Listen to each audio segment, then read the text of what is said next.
This Saturday, Alabama travels to Knoxville to play the Tennessee Vols, 3:30 on ABC, not CBS. If you stop, you can hear an echo of Gary Danielson talking about Tim Tebow. Anyway, the question is not who wants this game more, but who wants to not lose.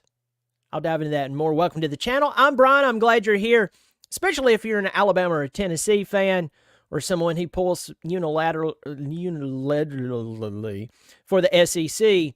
You're like, what's this Clemson guy doing talking about Alabama and Tennessee? Well, I talk about other teams as well. Welcome here. I'm glad you are hanging out with me here. I hope you'll subscribe. It is free. The sweetest words in the English language, free. So let's dive right in. Alabama and Tennessee got together 2 years ago in Knoxville, and it was an unreal experience.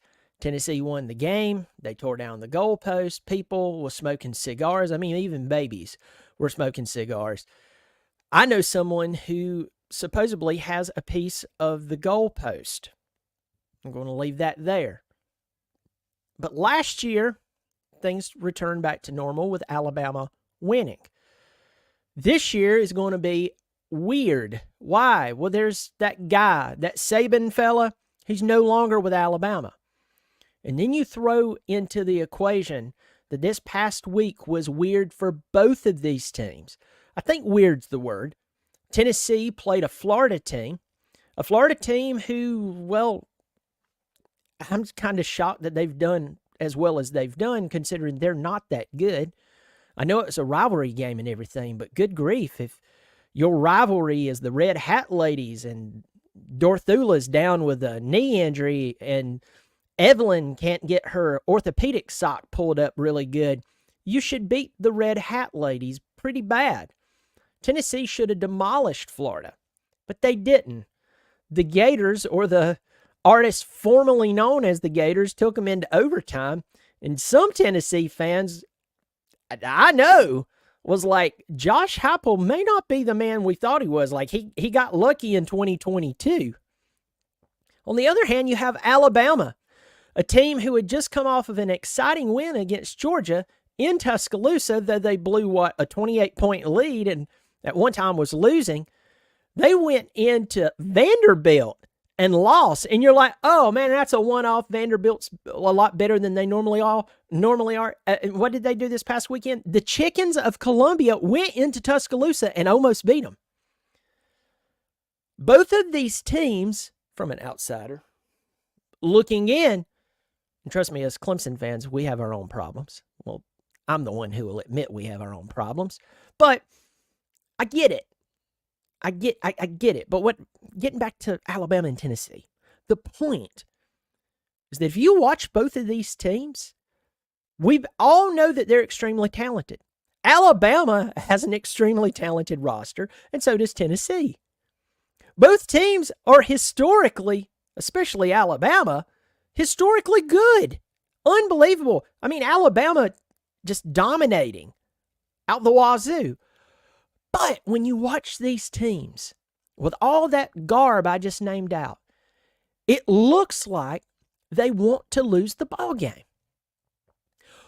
Maybe said in a better way, they don't know how to completely take control and win the ball game unless they're playing against some D3 school. The problem is that Alabama and Tennessee, they are finding ways with their current roster to make bad teams look good. Again, I'm not saying that Vanderbilt is not improved. They are. South Carolina is better than what we thought they were going to be. They don't have the wins in the wins and loss column that says that, but South Carolina's playing better ball, and trust me, I don't feel great about saying that, but I try to be as realistic as possible. Yes, Arkansas played Tennessee much better than what anybody ever thought, therefore leading to a win over Tennessee. And of course, Florida, yes, it's a rivalry game, but again, they are not good. They're bad. Both of these teams look like they don't know how to win a ball game, though they're winning. What do I mean by that? Let me explain a little more. They don't know how to take control of the game, keep control, and finish the game. We saw that with Alabama against Georgia. We saw that against South Carolina this past weekend. You go to Tennessee. Tennessee should have beat Arkansas by a couple of touchdowns. Tennessee should have beat Florida by a couple of touchdowns. Neither team is showing me that with all that talent, that they know how to finish a ball game. And for the Alabama and Tennessee fans, you know their butt has to be kind of squeezed tight. They're sitting there going, oh no, holding their breath. They're a little more red than usual.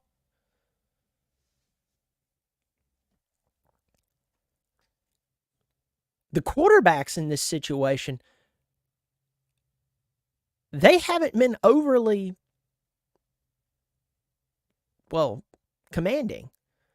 Jalen Milroe, yeah, he has numbers here and there, but has Milroe taken over the games like Bama fans wanted him to? Nico, 7 touchdowns and 3 interceptions.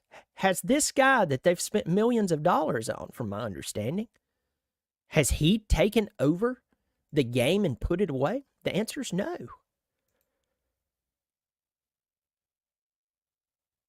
But the truth is someone has to lose this ball game. And my question is, who wants to lose it less? Notice the word is who want. Normally the term is who wants to win it more. Nope, I'm not going that direction because I've watched both these teams play a lot this season. Question is who wants to lose less.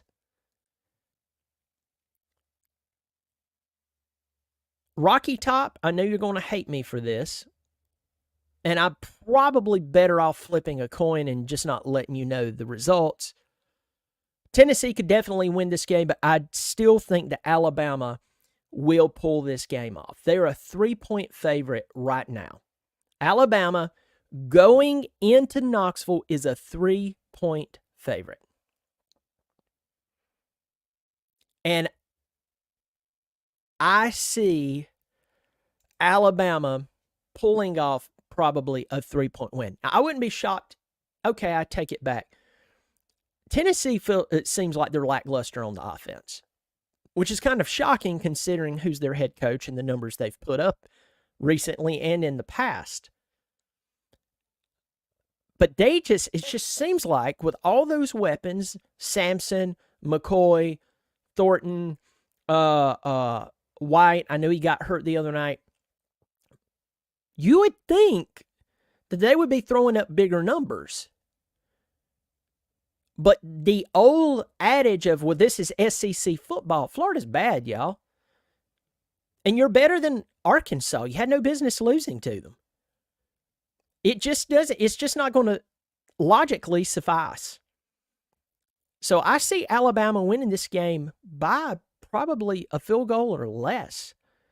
Again, I could see Tennessee pulling it off, but I'm calling the Tide. Notice I won't even give a score.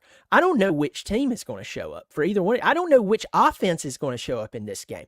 If I was a betting man, and I'm not, if I were a betting man, I would run from this football game. I would run from it. The over-under, by the way, is 56.5 points. I will tell you this, I would take the under. But I'm going to leave that there. I just see Alabama winning this game. It's a toss-up. Both teams look. They don't have the killer instinct. You're going to have those great players like Ryan Williams. You're going to see Dylan Sampson, the guy almost has 700 yards rushing. He's very talented. I'm not taking away from the talent of these teams, but this killer instinct, neither one of these teams has shown it in the big games. Great. You go out and, you beat Dorthula State by 75 points. Who cares? I mean, really, who cares? If you get into the big games and you're just like farting around. So I see Alabama winning this game. It could go either way, but I see them pulling this game out. Folks, let me know in the comment section, who do you see winning this football game? Am I wrong?